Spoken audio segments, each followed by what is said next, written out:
Here are some facts about me. Why do my chosen ones refuse me? Did I cut off my ear and give it to a prostitute? I often ended up in psychiatric hospitals. Only my brother understood me. All facts are truth. I am Vincent van Gogh, a Dutch painter known for my vivid and emotional works, including Starry Night and Sunflowers.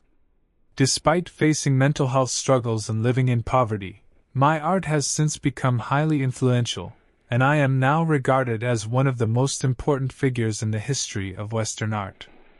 I am ashamed of some things, and some things almost destroyed me.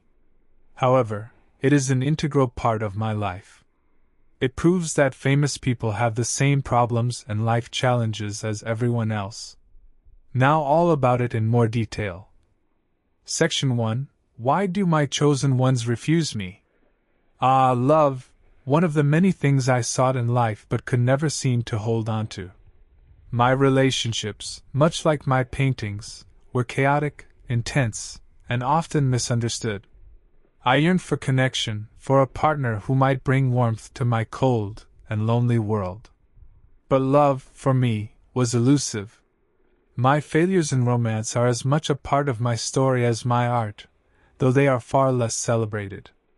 Take Sien Hornick, for example. She was perhaps the closest thing I ever had to a lasting relationship. Sien was a woman of hardship, a former prostitute with a child to care for. When I met her, I was struggling myself, financially, emotionally, and artistically. I saw in her a reflection of my own pain, and I believed that by being with her, I could save both of us. She became my muse for a time, and I thought we might build a life together. I even cared for her daughter as if she were my own. But our relationship was far from stable. Sien struggled with her own demons, and my inability to provide for us financially only added to the strain. My family disapproved of her and our relationship, especially my brother Theo, who had always been my greatest supporter. He worried that Sien and her burdens would drag me down further into despair. And perhaps he was right. In the end, the relationship unraveled under the weight of its own troubles. Sien and I parted ways, and I was left heartbroken and more isolated than ever. This pattern of unfulfilled love followed me throughout my life. Before Sien, there was Kivas Stricker, a widowed cousin of mine. I fell deeply in love with her, but she rejected me outright. I still remember the humiliation of her refusal. She told me, "No, never, never." And yet I persisted, writing her letters and even confronting her in person. My desperation must have seemed pathetic, and eventually, I was forced to let go. Then there was Margot Bagman, a neighbor in Nuenen who showed me affection when I returned home to live with my parents. Margot was older than I was, and she too struggled with her own mental health. For a brief moment, I thought we might marry, but my family opposed the idea, and Margot herself attempted suicide. Another potential connection, another collapse into loneliness. Love, for me, was often tied to my need for companionship, for someone to share in my struggles. But my intensity, my poverty, and my erratic nature made it difficult for anyone to stay. I was not an easy man to love. My passion for my art consumed me, leaving little room for stability or compromise. And yet, I never stopped longing for someone who might understand me, who might see the world as I did. Even as I threw myself into my work, my isolation grew. Painting was my solace, but it was no substitute for human connection. I poured my emotions onto the canvas, capturing the beauty and suffering I saw around me. But the more I painted, the more I felt separated from the people I hoped to reach. They saw my work as strange, unsettling, even mad. And so, I remained on the fringes of both society and love. Perhaps my most enduring relationship was with my brother Theo. He was my confidant, my supporter, my lifeline.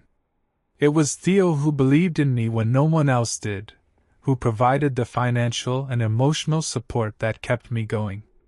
But even our bond was not without strain. I leaned on him heavily, and I know it was a burden for him. Yet, through all my failures and heartbreaks, Theo stood by me. Without him, I might have given up entirely. Looking back, I wonder if my inability to find love was a reflection of my own inner turmoil.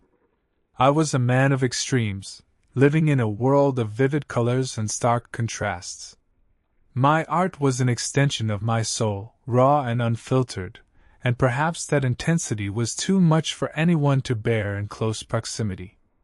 I wanted to be loved, but I didn't know how to be the kind of man someone could love in return.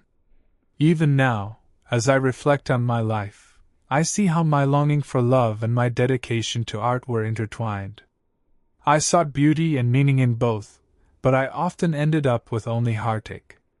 My paintings, with their vibrant colors and emotional depth, were my way of reaching out, of saying, "This is how I see the world. Won't you join me?" But the world, it seemed, was not ready to join me, nor was any one person. In the end, my art became my greatest love, the only thing that stayed with me through all the rejections and failures. It was my way of making sense of a world that often felt cold and indifferent. And though I never found the romantic love I craved, I like to think that my work carries some of that longing, some of that deep, unfulfilled desire to connect. Perhaps, in that sense, I am not entirely alone. Section 2. Did I cut off my ear and give it to a prostitute? Ah, yes, the ear incident. It has become one of the defining anecdotes of my life, overshadowing so much of what I sought to accomplish and express. People are fascinated by it, perhaps because it shocks, perhaps because it feels like a tangible sign of the torment within me. But to reduce it to a symbol of madness does a disservice to the complexity of that moment, and to the life that led up to it. It was December 1888, and I was living in Arles, in the south of France. I had come there with high hopes, seeking light, color, and inspiration. More than that, I dreamed of building a community of artists, a space where we could work together, share ideas, and push the boundaries of our craft. I imagined it as a place of harmony and creation, a refuge from the loneliness that so often plagued me. Paul Gauguin, an artist I admired deeply, agreed to join me. I looked forward to his arrival with great anticipation, convinced that we would find in each other the camaraderie and collaboration I had long sought. For a time, we did. We painted side by side, shared meals, and talked late into the night about art and life. But the differences between us soon became apparent. Gauguin was confident, assertive, and often dismissive of my ideas. I, in contrast, was sensitive, intense, and consumed by my vision. Our debates, which began as invigorating, grew increasingly heated. He favored a more abstract, symbolic approach to art, while I clung to my love of vivid color and raw emotion. Each of us was certain we were right, and neither of us was willing to yield. By December, our relationship had deteriorated into constant tension. The arguments escalated, and I found myself feeling increasingly isolated, even in his presence. One evening, after a particularly bitter quarrel, Gauguin announced that he intended to leave. His words felt like a blow. To me, his departure was not just the loss of a friend but the collapse of my dream. The artist community I had envisioned would not come to be. I was devastated. That night, something inside me broke. My mind was a storm of anguish and confusion. I can't fully explain what happened next. In a fit of despair and self-loathing, I took a razor and severed part of my own ear. I wrapped it in a piece of cloth and brought it to a woman at a nearby brothel, someone I had known casually, someone who perhaps represented, in that moment, the human connection I so desperately needed. Why her? Why at all? These are questions I have asked myself countless times, and I still have no clear answers. The physical pain was sharp but fleeting compared to the emotional torment that followed. When I returned home, I was overcome with exhaustion and collapsed. The next morning, the authorities found me and took me to the hospital. There, my wound was treated, but the deeper wounds, the ones in my mind and soul, remained untouched. The people of Alls, who had already viewed me as an eccentric outsider, were horrified by the incident. They signed a petition calling for my removal from the town, labeling me a danger to myself and others. It was another rejection, another confirmation that I did not belong. Gauguin, too, left shortly after, and we would never see each other again. His departure felt like a final betrayal, though in truth, I cannot blame him. Who would want to stay after witnessing such a scene? In the years since, the story of that night has been told and retold, often stripped of its context, reduced to a sensational tale of madness. But it was more than that. It was the culmination of years of loneliness, frustration, and mental instability. It was an act of despair, yes, but also of desperation, a cry for help from a man who felt increasingly lost in the world. The incident marked a turning point in my life. It led to my first admission to a mental health institution and deepened the rift between me and the community I longed to be a part of. It was a low point, one of many, but it was not the whole of who I was. I ask you to see beyond the act itself, to consider the context, the man behind the myth. I was not simply the artist who cut off his ear. I was a man struggling with profound pain, a man who sought beauty and meaning in a world that often felt harsh and unkind. My art was my way of making sense of that world, of finding light in the darkness. If the story of the ear incident must be told, let it be told with understanding. Let it serve as a reminder of the complexities of the human spirit, of the struggles that often lie beneath the surface. And above all, let it not overshadow the work I left behind, the paintings that, I hope, convey the depth of my emotions far more eloquently than any story ever could. Section 3. I often ended up in psychiatric hospitals. Ah, my mental health. It's impossible to speak of my life without addressing it. My struggles with the mind were as much a part of me as the paint on my canvas. They shaped my days, my relationships, and even my art. People often see the product of my work, but few understand the battle behind it. I had dealt with bouts of emotional instability for as long as I could remember, but it became worse as I grew older. In 1889, after the infamous ear incident in Alls and the growing hostility from the townspeople, I admitted myself voluntarily to the asylum at St. Paul de Mossoul in St. Remy de Provence. It was both a retreat from the world and a prison of my own mind. St. Paul de Mossoul was a former monastery, repurposed to house those society deemed mad. The setting was serene, a quiet countryside with olive groves, cypress trees, and the gentle hum of nature. Yet inside its walls, I was confronted daily with the reality of my condition and those of the others around me. Some of the patients' cries echoed in the halls, their suffering a mirror to my own. My time there was both a curse and a strange blessing. On good days I was allowed to paint, and the gardens and nearby fields became my subjects. The Starry Night, one of my most famous works, was born during this period. From my window, I gazed at the swirling night sky, the crescent moon, and the silent cypress trees. It was a moment of beauty amidst turmoil. Yet, even as I painted, my mind often betrayed me. The doctors at St. Paul tried their best, given the limited understanding of mental health at the time. I underwent treatments, some of which were more harmful than helpful. Bathing therapy, a popular method then, was used to calm me, but its effects were temporary. The deeper causes of my condition, whether it was psychosis, depression, epilepsy, or something else, remained a mystery, even to me. There were days of clarity, but they were overshadowed by longer periods of despair and confusion. I experienced hallucinations and delusions, which terrified me. I often felt trapped between moments of lucidity and an uncontrollable descent into darkness. The isolation, though self-imposed, weighed heavily on me. I longed for connection, yet I feared being a burden to others. My brother Theo was my lifeline during these dark times. He visited me when he could, and his letters were a source of comfort. He provided not only emotional support but also financial assistance, enabling me to continue painting.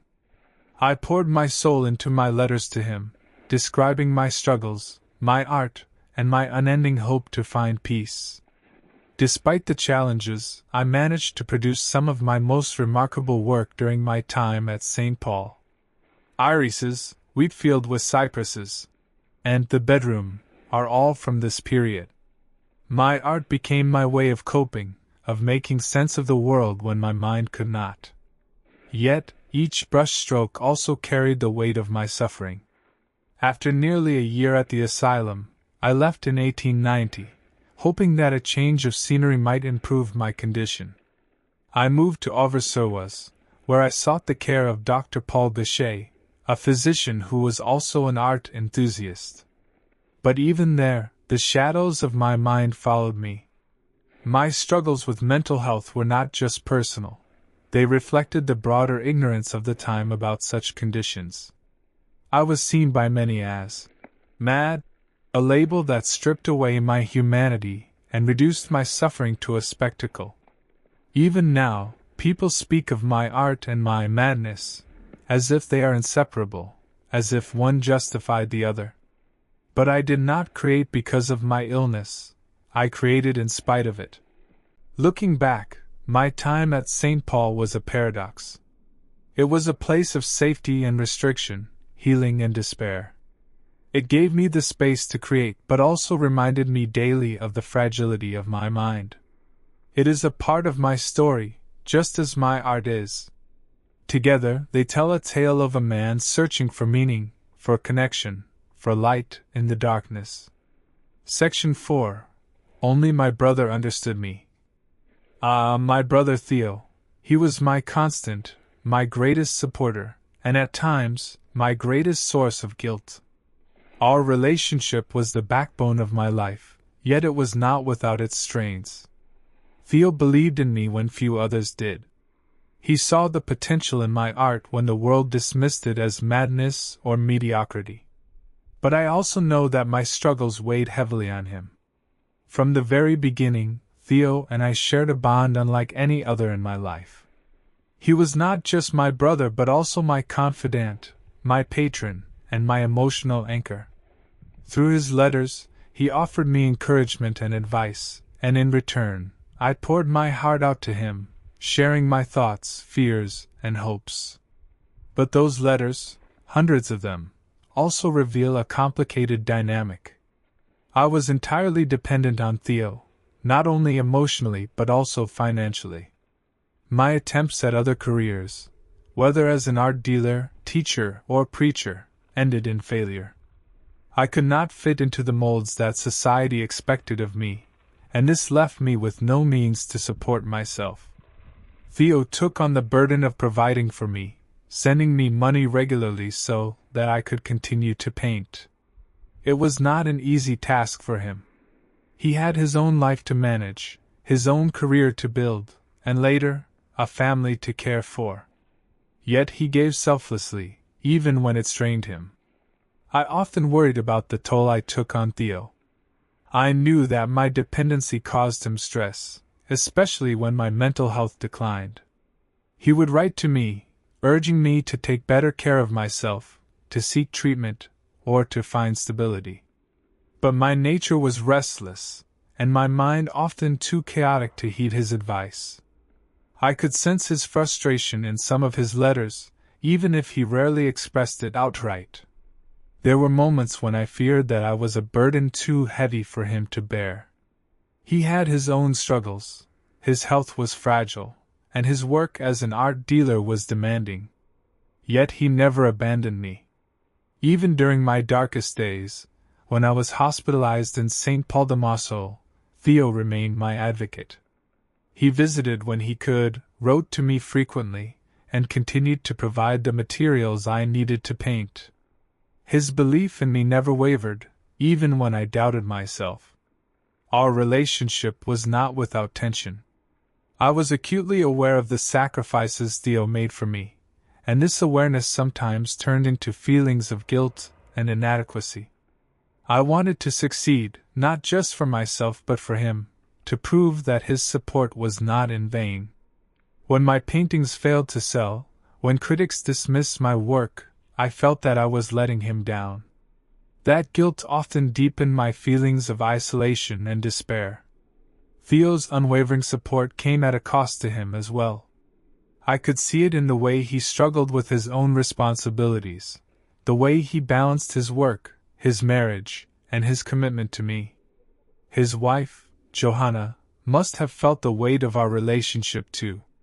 Yet she, like Theo, showed kindness and understanding, even preserving my letters after my death. When Theo himself fell ill, I felt a profound sense of helplessness.